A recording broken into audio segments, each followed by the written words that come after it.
Halo semuanya, teman-teman Pandu Amarta. Izinkan saya mengisi suara di sini dalam kisah yang berjudul Petapa Alaswana Marta. Langsung saja kita mulai kisahnya. Terlihat beberapa orang sedang berlari dari arah gerbang. Wajah mereka terlihat sangat panik dan memanggil-manggil seseorang. "Panglima! Panglima!" Suara teriakan seperti itu yang terdengar. Dan seseorang keluar dari rumah yang terbuat dari gedek anyaman bambu. Dia hanya menggunakan celana pendek hitam dan memakai udeng di kepalanya. Dia laki-laki yang sangat sederhana. "Panglima, kerajaan diserang," ucap seseorang yang sudah jongkok di depan laki-laki tersebut. "Berdiri, katakan dengan jelas dan tenang," balas laki-laki tersebut. Beberapa orang tersebut berdiri dan mulai menjelaskan apa yang sedang terjadi di istana mereka. "Apa mereka sudah menembus gerbang utama?" tanya laki-laki berudeng itu. "Sudah, Panglima. Bahkan Panglima Dharma juga sudah menjadi tawanan," jelas mereka lagi. "Baik, kita menuju ke istana sekarang. Kita lewat jalur selatan." "Baik, Panglima." Laki-laki berudeng itu kembali masuk ke dalam rumah yang sudah reot itu. Dan beberapa saat kemudian, dia keluar kembali. Dia sudah ganti baju dan menenteng pedang di tangan kirinya. "Kita berangkat sekarang," ucapnya. Dia memulai berjalan memimpin beberapa orang tadi untuk menuju istana. Mereka berjalan kaki melewati hutan yang cukup panjang. Karena rumah laki-laki yang dipanggil Panglima itu berada di tengah-tengah hutan. Dan laki-laki itu menuju ke istana hanya saat waktu terdesak saja. Mereka memerlukan waktu setengah hari untuk sampai di pemukiman penduduk. Saat mereka sudah memasuki desa, para warga yang melihat rombongan itu dan melihat laki-laki berudeng yang memimpin rombongan, para warga begitu sangat bahagia. "Pasukan Panglima Daryo sudah datang," teriak seorang laki-laki tua yang baru pulang dari ladang. Mendengar teriakan itu, para warga yang berada di dalam rumah segera keluar semuanya. Mereka langsung mendekat ke jalan yang dilewati rombongan pasukan tersebut. Laki-laki berudeng yang memimpin beberapa pasukan itu ternyata bernama Daryo. Dia adalah seorang panglima di salah satu kerajaan zaman dulu. Tetapi meskipun seorang panglima, Daryo memilih mengasingkan diri ke hutan sendirian untuk menjaga kerajaannya dari luar. Di pemukiman tersebut, Panglima Daryo bersinggah terlebih dahulu sebentar untuk istirahat dan memberi wejangan kepada para penduduk untuk tetap tenang di saat kerajaan sedang diserang oleh kerajaan lain yang menjadi musuh kerajaan tempat Panglima Daryo tinggal. "Adara, kemari," panggil Panglima Daryo. "Baik, Panglima. Apa ada perintah untuk saya?" jawabnya. "Tolong cari informasi lebih lanjut keadaan kerajaan sekarang dan juga keadaan Paduka Raja," perintahnya. "Siap, Panglima," jawab Adara. Adara, salah satu pasukannya Panglima Daryo yang menjadi tangan kanannya. Dia langsung bergerak menuju ke pusat kerajaan, yang dimana di sana sudah dikuasai oleh musuh. Dan jika datang secara langsung ke pusat istana, sudah dipastikan akan sangat berbahaya. Tetapi Adara adalah prajurit khusus yang memiliki kemampuan lebih. Tidak membutuhkan waktu yang lama, Adara sudah memasuki pusat kota kerajaan, dan dia menyamar menjadi rakyat biasa supaya dia bisa bergerak leluasa di kota.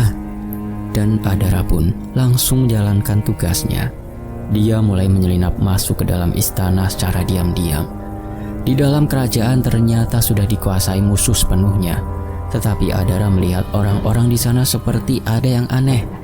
Adara terus berjalan dengan sangat hati-hati. Dia mencoba masuk ke dalam istana untuk mengecek keadaan raja dan keluarganya. Tetapi saat Adara sudah berada di depan kamar raja, dia mendengar suara yang begitu memilukan. Apa itu suara ratu? Tapi kenapa seperti sedang... "Asu, apa ratu sedang bersama raja?" geming Adara. Pertanyaan-pertanyaan di pikiran Adara begitu banyak sekali. Dia pun mencoba membuka pintu kamar tersebut untuk memastikan apakah itu suara sang ratu dan raja. Adara mengintip dari pintu yang dia buka sedikit, dan dia melihat sang raja yang telah diikat di kursi. Tetapi suara sang ratu masih saja terdengar sangat keras. Itu Raja Senopati. Tapi kenapa suara sang ratu masih saja terdengar begitu kencang? ucap Adara dalam hatinya. Adara mencoba mencerna kejadian yang terjadi di dalam kamar itu. Dan beberapa saat kemudian, Adara memahami keadaan itu dan dia tanpa pikir panjang masuk ke dalam kamar. Dan benar sang ratu sedang disetubuhi oleh musuhnya itu. Asuh, keparat. Wani-wani ngelakoni koyok ngono neng rojo karo ratuku, ucap Adara yang sudah dipenuhi emosi. Lihat rajamu saja sudah menikmati tontonan yang begitu indah ini. Tapi kenapa kamu malah mengganggu sang rajamu itu? Ucap sosok laki-laki yang menyetubuhi sang ratu itu. Adara bukanlah prajurit yang bodoh.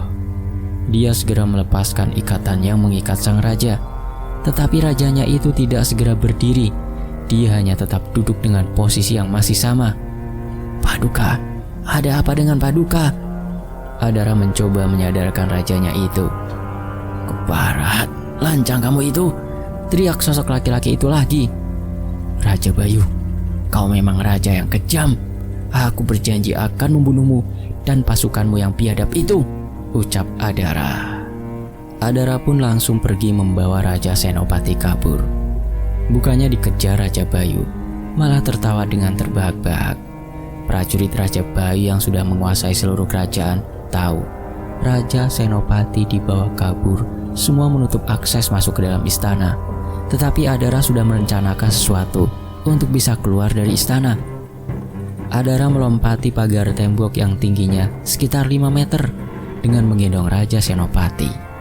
Setelah Adara berada di luar, dia berlari begitu cepat dan segera memasuki hutan untuk menghilangkan jejaknya. Tetapi pasukan Raja Bayu tidak menyerah begitu saja. Meskipun Adara memasuki hutan, tetap saja dikejar. Tetapi Adara sudah melesat sangat cepat dan menghilang. Sementara itu, Panglima Daryo sudah bersiap-siap untuk berangkat menuju ke pusat kota untuk menyusul Adara.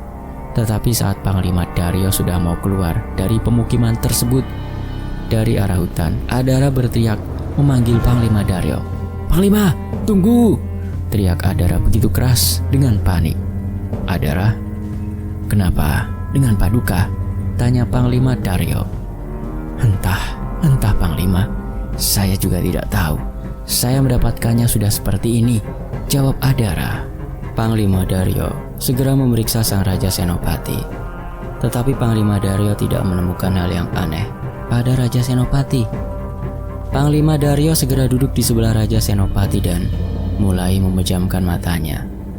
Cuma membutuhkan waktu sebentar, Panglima Daryo sudah tahu dengan apa yang terjadi dengan Raja Senopati. Adara, panggil Panglima Daryo. Tolong jaga Raja dan para rakyat yang ada di desa ini. Aku akan menyelamatkan kerajaan, lanjut Panglima Daryo. Baik Panglima. Panglima Daryo mendapat penglihatan kalau Sukma Raja Senopati sedang ditahan oleh sosok makhluk yang sangat kuat. Sosok tersebut berasal dari zaman yang berbeda. Panglima Daryo setelah memberi perintah kepada pasukannya, dia segera berangkat menuju ke pusat kota kerajaan. Di perjalanan Panglima Daryo memikirkan kenapa kerajaan Bayu bisa menembus benteng pertama, yang dimana benteng itu dipimpin oleh Panglima Dharma. Panglima Dharma adalah panglima yang sangat dekat dengan Panglima Daryo. Bahkan kedua panglima itu sudah terkenal di berbagai kerajaan. Jika kedua panglima itu sudah memasuki medan pertempuran, jangan harap bisa memenangkan. Tetapi anehnya, kerajaan Bayu kenapa bisa mengalahkan Panglima Dharma beserta pasukannya? Lebih baik aku cari tahu sendiri apa yang terjadi di istana, ucap Panglima Daryo dalam hati. Di perjalanan, saat Panglima Daryo berhenti di sungai untuk mengambil air minum dan membasuh mukanya, dia melihat seorang gadis yang sedang mengambil air. Entah kenapa hanya dengan melihat, Panglima Daryo merasa begitu tenang, hingga dia lupa jika sedang melakukan perjalanan menuju pusat kota. Gadis itu mengangkat bambu yang baru saja diisi air. Panglima Daryo mengikuti gadis tersebut dari kejauhan. Gadis itu tidak menyadari jika dirinya diikuti oleh seseorang, hingga dia sampai di sebuah gubuk di tengah-tengah hutan belantara.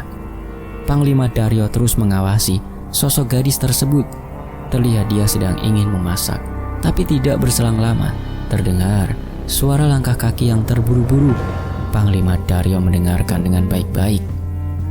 "Ini sepertinya tidak hanya satu seorang," ucap lirih Panglima Daryo.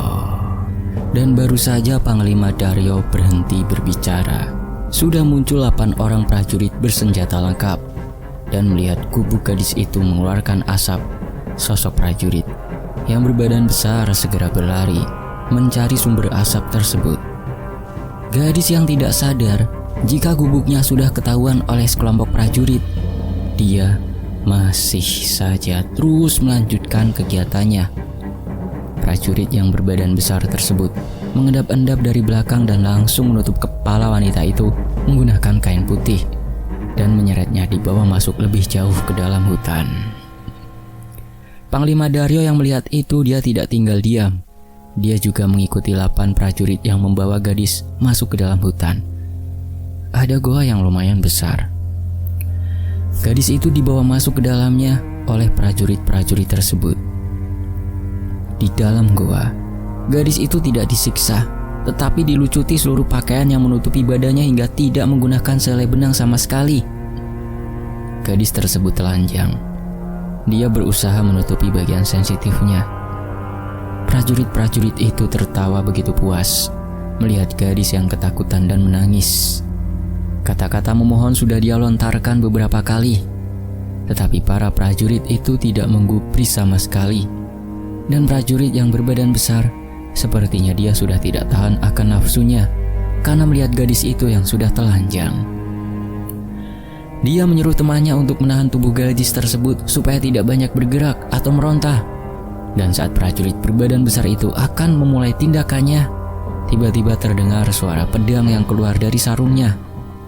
Prajurit itu langsung menoleh ke belakang dan serat! Pedang yang mengkilat sudah berlumuran darah. Kepala prajurit berbadan besar itu jatuh dan menggelinding di depan prajurit yang lainnya. Dengan mata yang melotot dan mulut yang menganga, mata Panglima Daryo memandang tajam kepada prajurit yang masih memegangi gadis tersebut. Prajurit yang melihat temannya sudah terpisahkan kepala dengan lehernya, mereka juga langsung bersiap untuk melawan Panglima Daryo. Tetapi prajurit-prajurit itu hanya prajurit biasa. Panglima Daryo tidak membutuhkan waktu yang lama. Seluruh prajurit itu sudah terpisah badan dengan kepalanya. Panglima Daryo mencoba mendekati gadis tersebut. "Ini, pakai pakaianmu dulu," ucap Panglima Daryo dengan memberikan pakaiannya. Gadis itu tidak menjawab. Dia langsung menggunakan baju dan sewek luriknya. Cantik, begitu cantik. Panglima Daryo sedikit melirik kepada gadis itu dan tersenyum. "Sopo jenengmu?" tanya Panglima Daryo menggunakan bahasa Jawa. "Sebelumnya terima kasih, namaku Sri, Kang," jawab gadis tersebut dengan gemetar.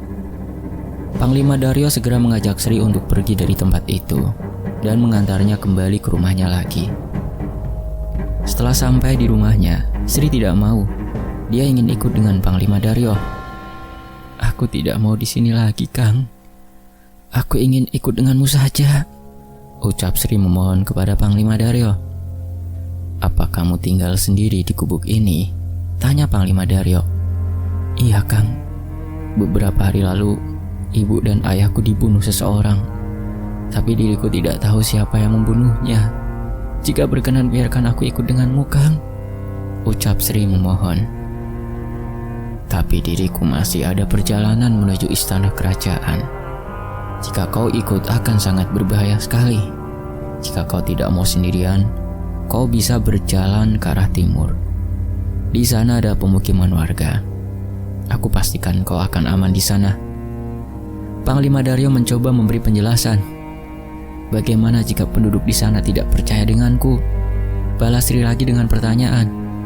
"Silakan bawa ini. Jika mereka tidak mempercayaimu, tunjukkan saja ini padanya," jawab Panglima Daryo dengan memberikan kain bermotif batik yang biasa digunakan di pinggangnya. Panglima Daryo segera kembali melanjutkan perjalanannya menuju istana. Dia akan memasuki istana melewati jalur rahasia. Jalur itu hanya diketahui cuma 3 orang saja. Yang pertama, Sang Raja Senopati. Kedua, Panglima Dharma. Dan yang terakhir adalah Panglima Daryo sendiri. Perjalanan Panglima Daryo menuju istana membutuhkan waktu seharian penuh. Dan dia sampai di pintu jalan rahasia itu pada malam hari. Panglima Daryo tidak membuang waktu. Dia langsung masuk ke dalam dan cukup panjang jalan rahasia itu. Dengan pandangan yang minim karena sangat gelap, Panglima Daryo begitu hati-hati. Tangan kanannya sudah memegang gagang pedangnya. Dia sudah siap untuk menebas bila ada musuh yang mendekat. Saat hampir sampai di pintu keluar, Panglima Daryo melihat seseorang sedang diikat tangan dan kakinya. Dan orang itu sudah tak sadarkan diri. Orang itu berada di dalam kerangkeng besi. Panglima Daryo mengamati orang itu dan dia melihat kain batik yang sama seperti miliknya yang dikasihkan kepada Sri tadi. Dharma, refleks. Panglima Daryo teriak saat mengetahui sosok yang ada di dalam kerangkeng tersebut. Dharma. Dharma adalah sesama panglima di kerajaan itu, seperti Panglima Daryo. Tetapi Panglima Dharma memimpin prajuritnya untuk menjaga di gerbang pertama. Jika ada musuh datang, Panglima Dharma lah yang pertama menghadapinya. Raja Senopati memiliki 6 panglima kepercayaannya. Dan salah satu dari ke-6 panglima itu adalah Panglima Daryo dan Panglima Dharma. Tapi entah kemana keempat panglima itu hingga musuh sampai bisa menguasai istana sepenuhnya. Sementara itu di sisi lain, perjalanan Sri menuju pemukiman. Sri menyimpan kain batik itu dan dia juga mulai berangkat menuju ke tujuan yang dimaksud oleh Panglima Daryo. Hutan belukar dia lalui dengan sangat hati-hati. Tidak sedikit luka yang dia dapat karena terkena semak-semak yang berduri. Sri begitu hati-hati, dia tidak ingin ketangkap dengan prajurit-prajurit dari kerajaan Bayu. Setiap ada suara dia langsung bersembunyi, entah masuk ke dalam semak-semak atau di balik pohon. Sri cukup lama menuju ke pemukiman itu, dan Sri merasa begitu lelah karena dia tidak membawa air minum sama sekali. Dan dia langsung duduk di balik pohon untuk beristirahat. Tetapi dia dibuat kaget dan ketakutan. Tiba-tiba ada yang jatuh di depannya. Sepasang kaki berdiri tegak di depannya, dan sebilah pedang berada di samping kaki itu menancap di tanah. Sri hanya bisa meringkuk, menunduk, memeluk kakinya dan menangis. Tiba-tiba Sri dicekik dan diangkat badannya oleh sosok yang berdiri di depannya itu. Sri tidak bernafas karena sangat kencang sekali cekikan dari sosok tersebut. "Berani-beraninya memasuki wilayahku," ucapnya dengan suara berat. "Lepaskan," ucap Sri dengan terbata-bata. Sri tidak menyerah begitu saja.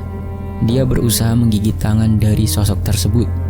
Dan benar, dia bisa terlepas dari cekikan itu. Dengan cepat Sri langsung berlari lagi, tanpa menghiraukan sosok yang mencekiknya itu. Sesekali Sri menoleh ke belakang untuk memastikan jika dirinya benar-benar sudah aman. Dari kejauhan Sri sudah melihat sebuah rumah. Dia merasa lega karena pemukiman yang dimaksud Panglima Daryo itu benar adanya. Tetapi pemukiman itu dijaga beberapa prajurit yang membuat Sri takut. "Siapa kamu?" tanya prajurit itu dengan tegas. Aku Sri. Aku disuruh kemari sama..." "Siapa yang menyuruhmu kemari?" Belum sempat Sri menyelesaikan ucapannya, salah satu prajurit sudah memotong penjelasannya. "Tangkap menungso wadon iki. Iki mata-matane Raja Bayu," ucap prajurit tersebut. "Stop, jangan ditangkap. Apa kalian tidak lihat apa yang dibawa gadis ini?"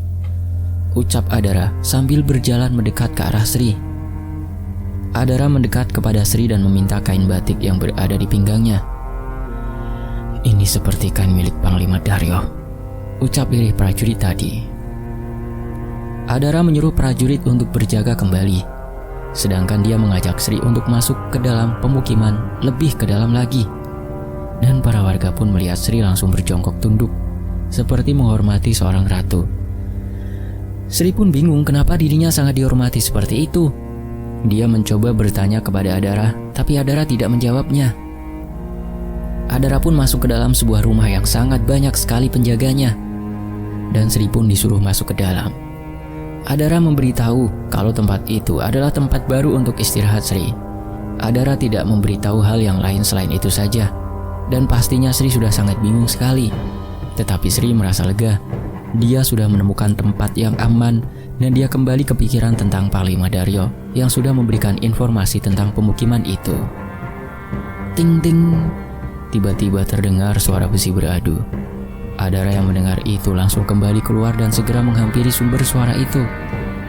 Dari jauh Adara melihat beberapa prajurit berusaha menahan orang yang ingin menerobos masuk ke dalam pemukiman. Adara pun mengamati salah satu orang itu, dan dia langsung sadar jika itu adalah prajurit kerajaan Bayu. Wajah Adara langsung berubah seperti serigala yang lapar. Dia mengeluarkan belati kecil dari pinggangnya dan langsung berlari ke pertempuran kecil itu. Ada sekitar 10 prajurit Bayu. Adara yang sudah seperti kesetanan, dia langsung menyayatkan belatinya ke leher para prajurit dari kerajaan Bayu itu. Dan Adara berhenti saat semua prajurit dari kerajaan Bayu sudah tewas semua. "Kubur para keparat ini," ucap Adara dengan nada yang masih emosi. "Baik." Mayat-mayat itu dikuburkan di tengah hutan hanya dengan satu lubang. Dan ternyata kerajaan Senopati sudah hampir keseluruhannya dikuasai oleh Raja Bayu dan pasukannya. Dan hanya tinggal satu wilayah saja yang masih aman dari kerajaan Bayu, yaitu pemukiman yang ditempati oleh pasukan Panglima Daryo. Sementara itu di istana Senopati, Panglima Daryo mengeluarkan Panglima Dharma dari dalam kerangkeng besi itu. Cukup sulit untuk membuka kerangkeng itu, dan Panglima Daryo mengayunkan pedangnya dengan sangat kencang, dan akhirnya gembok yang mengunci itu terbuka. Panglima Dharma dikeluarkan dan disenderkan ke salah satu batu. Panglima Dharma begitu sangat lemah, dan terlihat bibirnya sudah mulai pucat atau memutih. Panglima Daryo mulai mengecek akan keadaan Panglima Dharma dengan detail. Tetapi Panglima Daryo tiba-tiba mengumpat. "Keparat." Panglima Daryo begitu marah melihat keadaan Panglima Dharma, dan akhirnya Panglima Daryo membawa Panglima Dharma ke tempat yang aman terlebih dahulu sebelum benar-benar memasuki istana. Tempat satu-satunya yang aman adalah pemukiman yang berada di tengah-tengah hutan yang berada di arah timur. Singkatnya, Panglima Daryo sudah sampai di pemukiman itu, dan para prajuritnya segera membantu Panglima Daryo untuk membawa Panglima Dharma ke tempat di mana Raja Senopati berada. Adara dan Panglima Daryo berbincang, dan Panglima Daryo memberitahu Adara apa yang terjadi kepada Raja Senopati dan Panglima Dharma. "Adara, tempat ini jangan sampai ada yang masuk, apalagi pasukan dari kerajaan Bayu. Aku akan kembali lagi ke istana," ucap Panglima Dharma. "Dan jaga Paduka Raja dan Panglima Dharma. Semoga dia masih bisa diselamatkan. Dia hanya tertangkap sukmanya dan disiksa. Kalau begitu aku akan berangkat lagi," lanjut Panglima Daryo. "Siap laksanakan Panglima. Oh ya, Panglima, tadi ada seorang gadis yang datang dan membawa kain batik khusus Panglima," jawab Adara. "Ya, itu memang aku yang memberi kain batik itu kepadanya. Biarkan dia di sini dan tolong jaga dia juga," ucap Panglima Daryo dan langsung kembali bergerak menuju istana kerajaan Senopati. Suasana malam yang dingin dan menjelang pagi, Panglima Daryo seorang diri dengan belak-belakan datang menuju istana, gerbang utama kerajaan. Dengan pedang yang sudah keluar dari sarungnya, Panglima Daryo menggunakan sebuah topeng dan langsung mengamuk sejadi-jadinya di depan gerbang itu. Pasukan kerajaan Bayu yang berada di luar gerbang sudah tidak ada yang bisa berbicara. Mereka sudah mati semuanya. Mendengar di depan gerbang ada yang mengadu pedang, penjaga dari dalam langsung membuka gerbang dan keluar untuk melihatnya. Baru saja dia menampakkan kepalanya, Panglima Daryo sudah mengayunkan pedangnya ke arah penjaga tersebut dan otomatis kepala prajurit penjaga itu langsung menggelinding. Panglima Daryo masuk ke dalam istana dengan sangat berani. Tidak ada yang bisa menghentikan kengeriannya. Siapapun yang berada di depannya, dia langsung memisahkan kepala dari badannya. Dan Raja Bayu yang mendengar ada kerusuhan di istana, dia langsung keluar dan menghadapi Panglima Daryo yang sedang membantai pasukan Raja Bayu satu persatu. "Asu, binatang kau, ucap Raja Bayu. Panglima Daryo tidak menjawab, dia hanya melihatnya saja. Mengetahui yang berbicara Panglima Daryo, langsung melesat dan mengayunkan pedangnya ke arah leher Raja Bayu. Leher Raja Bayu hampir saja terkena pedang tersebut. Raja Bayu tidak tinggal diam, dia langsung membalas serangan dari Panglima Daryo. Pukulan yang keras Raja Bayu layangkan, tetapi Panglima Daryo cukup lincah untuk menghindari pukulan itu. Seorang raja dan panglima melakukan pertarungan yang sangat sengit. Ilmu mereka berdua benar-benar sangat kuat. Halaman istana yang menjadi medan duel sudah sangat tidak beraturan, banyak yang hancur. Tapi Panglima Daryo tiba-tiba merasakan ada yang berbeda pada tubuh Raja Bayu. Sebelum menaklukkan pertarungan itu, Panglima Daryo dan Raja Bayu sudah pernah melakukan pertempuran. Tetapi Raja Bayu dan pasukannya tidak bisa melawan Panglima Daryo. Tapi kali ini sungguh berbeda. Raja Bayu seperti memiliki sumber kekuatan yang begitu besar. Kenapa Daryo? Apa kau sudah kelelahan? Ini baru permulaan. Aku belum mengeluarkan seluruh kekuatanku, ucap Raja Bayu mengejek Panglima Daryo. Kau taruh di mana Sukma Raja Senopati dan Panglima Dharma? Ucap Panglima Daryo dengan penuh amarah yang memuncak. Raja Bayu belum menjawab, tiba-tiba ada 4 orang yang keluar dari istana. Dan mereka berempat berkata serentak, Paduka Raja dan Panglima sok kuat itu tidak akan selamat, ucapnya. Panglima Daryo melihat dan mendengar perkataan keempat orang itu. Emosinya tambah memuncak. Dan ternyata keempat orang itu adalah Panglima Raja Senopati yang berkhianat. Raja Bayu yang mengerti Panglima Daryo sudah kehabisan tenaga, dia kembali menyerang Panglima Daryo lagi dengan sebuah pukulan yang diselimuti dengan kekuatan yang begitu besar. Bahkan Panglima Daryo mustahil bisa menghindar dari serangan tersebut. Dan suara benturan begitu keras hingga menghancurkan salah satu tiang yang berada di belakang Panglima Daryo. Karena akibat robohnya salah satu tiang tadi, debu berterbangan dan membuat pandangan terbatas. Habis riwayatmu, dasar Panglima keparat, umpat Raja Bayu. Tanpa sepengetahuan Raja Bayu dan pasukannya, Panglima Daryo berhasil menghindar dan keluar dari istana. Dengan tertatih, Panglima Daryo kembali ke tempat permukiman tadi. Setelah sampai di sana, para pasukan menyambutnya. Panglima Daryo meminta kepada Adara untuk menyiapkan satu tempat untuknya bermeditasi. Adara mengajak beberapa prajurit untuk menyiapkan tempat tersebut. Setelah tempat sudah siap, Panglima Daryo segera melakukan meditasi.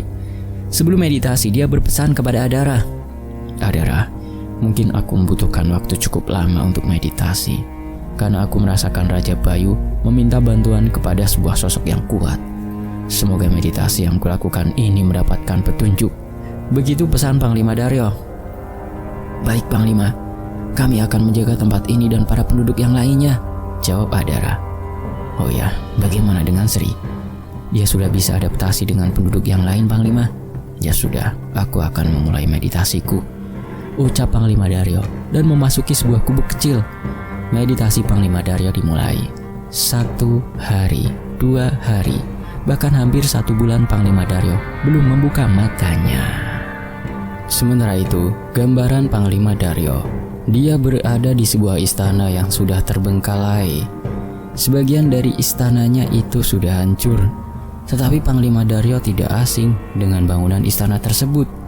Dan dia melihat seorang laki-laki yang memakai pakaian seperti seorang raja. Panglima Daryo tahu siapa sosok laki-laki itu. Dia berjalan ke arah sosok itu. Dan Panglima Daryo jongkok di belakangnya. Daryo, kerajaanku sudah waktunya runtuh. Bahkan permaisuriku dan keturunanku sudah dibunuh oleh Raja Bayu. Sedangkan dirimu sendiri sudah mustahil bisa menyelamatkanku dan Dharma. Titahku sekarang, selamatkan rakyatku dan pimpin mereka, dan bangunlah sebuah desa kecil untuk menampung orang-orang yang membutuhkan pertolongan, ucap sosok laki-laki itu dengan sangat berwibawa. Kau memerlukan sebuah kekuatan yang berasal dari zaman dahulu, lanjutnya. Paduka Raja Senopati.